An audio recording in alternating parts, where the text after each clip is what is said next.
Et c'est parti. Normalement, nous sommes en direct sur le groupe Vie l'Essentiel, notre groupe Facebook des Fées Colibri. Alors, je vérifie. Ouais, c'est tout bon.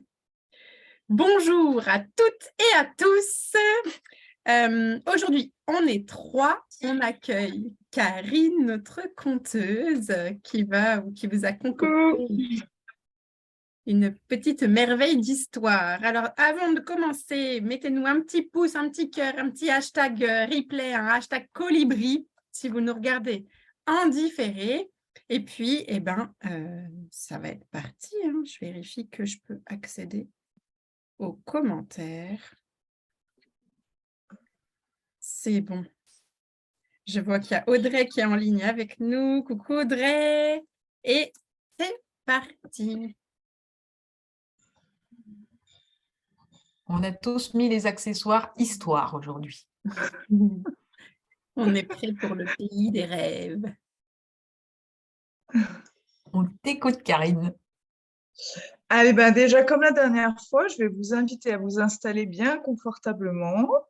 Même si vous ne voyez pas l'écran, ce n'est pas très grave, puisque je vais même vous inviter à fermer les yeux pour vraiment vous laisser plonger dans l'histoire. Alors, je ne sais pas si tout le monde avait déjà entendu ma première histoire, mais ce n'est pas bien grave. Mais en fait, j'avais envie de poursuivre dans la lignée de celle-ci en gardant mon petit personnage Séraphin, le lapin. Que mon histoire soit belle et se déroule comme un long fil.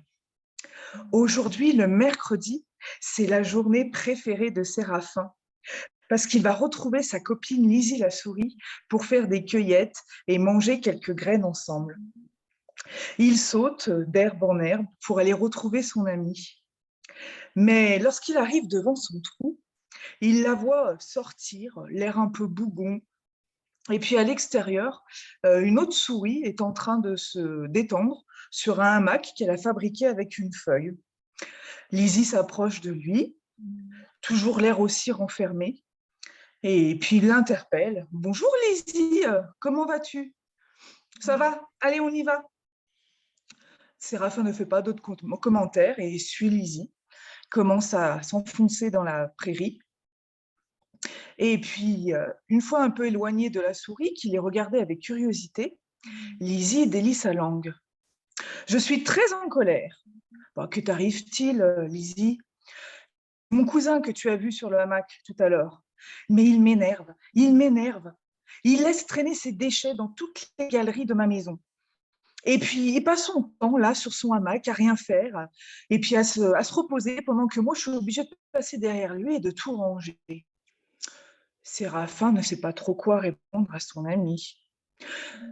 Lizzie lui dit « Tes amis les fées, là, elles n'auraient pas quelque chose pour moi, là, parce que j'arrive pas à me calmer. Hein. » Le problème, c'est que je ne sais plus trop comment retourner là où elles habitent.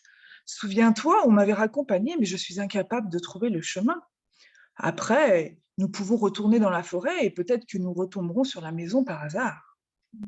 Finalement, c'est ce qu'ils firent. Ils se dirigèrent vers la forêt.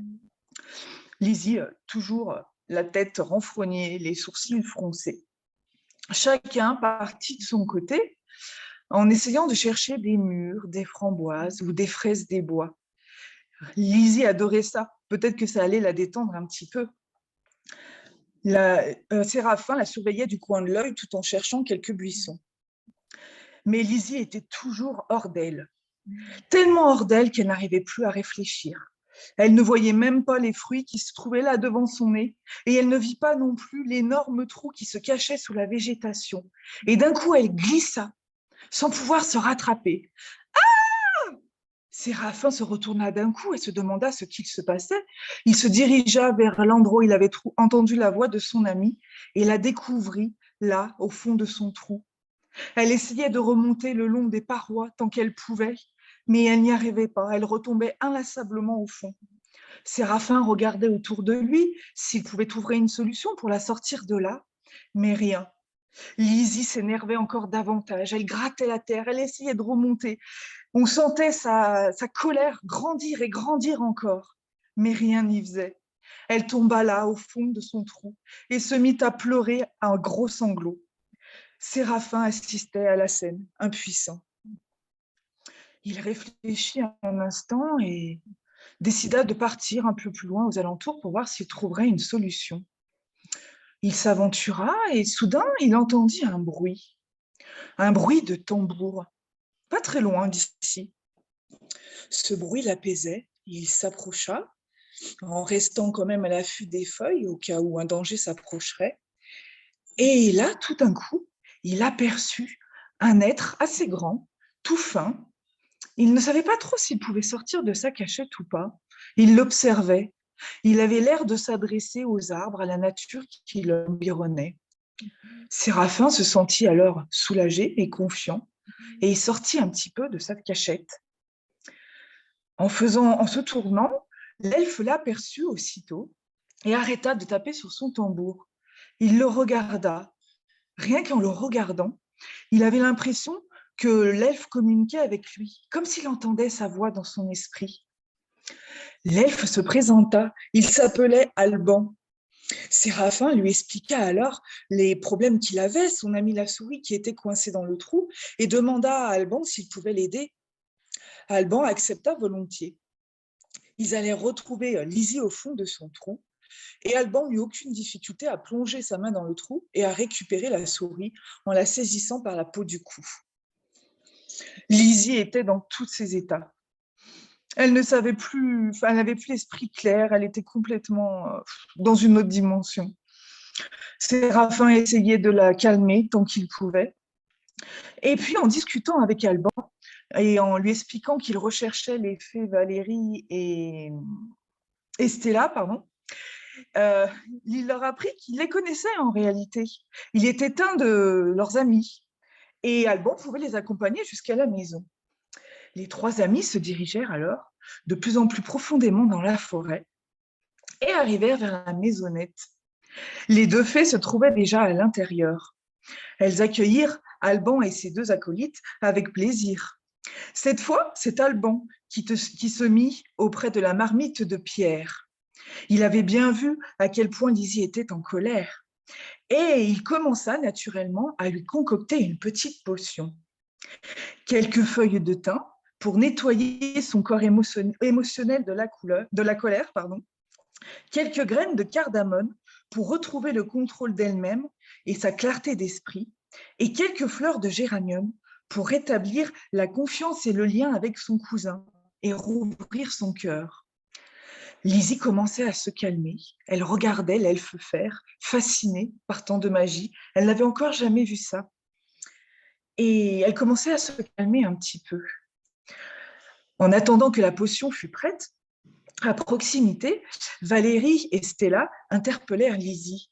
« Et si nous te disions que la cause de ta colère n'est pas l'attitude de ton cousin ?» Lizzie se renfrogna à nouveau en disant « Mais n'importe quoi! Es-tu la seule à te mettre en colère face à l'attitude de ton cousin ?» Lizzie leva les yeux au ciel en réfléchissant. Oui, en fait, c'est vrai, je suis la seule à me mettre en colère. Mon mari, lui, quand il voit ses coques par terre, il les ramasse naturellement et va les jeter. Mais il est trop gentil, mon mari. Et mes enfants, eux, sont débordants d'imagination et ils prennent les coques et les déchets pour jouer avec. Ils imaginent des voitures, des personnages. C'est vrai, je suis la seule à me mettre en colère.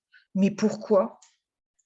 Et si nous te disions, Lizzie, que tu es responsable de tes émotions ? Mais c'est une bonne nouvelle, car c'est toi qui es la seule responsable aussi pour aller mieux. Tout dépend de toi. Est-ce que seulement tu lui as fait part de ton ressenti à ton cousin, de ton besoin ? Sais-tu d'ailleurs quel besoin se cache derrière cette attitude ? Lizzie réfléchit et se dit oui, j'ai besoin d'ordre, j'aime bien que les choses soient rangées. Je me sens mieux quand c'est comme ça. Très bien, très bien. Et t'es-tu déjà demandé quel besoin se cachait derrière l'attitude de ton cousin ? Non, c'est vrai, je ne lui ai jamais demandé. Je ne sais pas, je serais incapable de répondre à cette question. Lizzie resta pensive. Alban, de son côté, avait fini de préparer la potion magique. Il la metta dans une fiole et il l'attendit vers Lizzie. Séraphin et Lizzie commençaient à être pressés car la nuit commençait à tomber et il était temps qu'ils rentrent chez eux maintenant. Au moment où ils s'apprêtaient à partir, on frappa à la porte. Tout le monde était surpris, on n'attendait personne. Valérie ouvrit la porte et Lizzie eut la surprise de découvrir son cousin. Il était venu jusque dans la forêt, lui qui pourtant a peur de la forêt, et il avait trouvé la maison des fées. Il s'inquiétait pour Lizzie. Elle était partie depuis si longtemps. Lizzie se senta calmée à nouveau et fut touchée par l'attitude de son cousin. Finalement, ils reprirent le chemin de la maison et discutant tout le long du chemin, Lizzie s'aperçut en discutant avec son cousin que, en fait, effectivement, lui aussi avait des besoins. Et le fait qu'il mette des déchets partout, c'était un peu naturel pour lui, car lui, c'était une souris de la ville. Et en ville, il se nourrissait des déchets dans les poubelles et en fait, il laissait les choses là où elles étaient sans se poser de questions. Sa maison, c'était seulement l'endroit où il dormait. Et pour le hamac, il se sentait tellement bien dans cette nature. À la ville, il y a du bruit, il y a de l'agitation. Et c'était tellement bon, là, de se mettre dans un hamac, dans la nature et de rester là toute la journée, à profiter de cette beauté et de ce calme. Soudain, Lizzie sentit son cœur s'ouvrir. Elle huma un petit peu de la fiole et elle sentit à nouveau son cœur s'ouvrir davantage. Elle comprenait mieux maintenant l'attitude de son cousin et sa colère s'était envolée.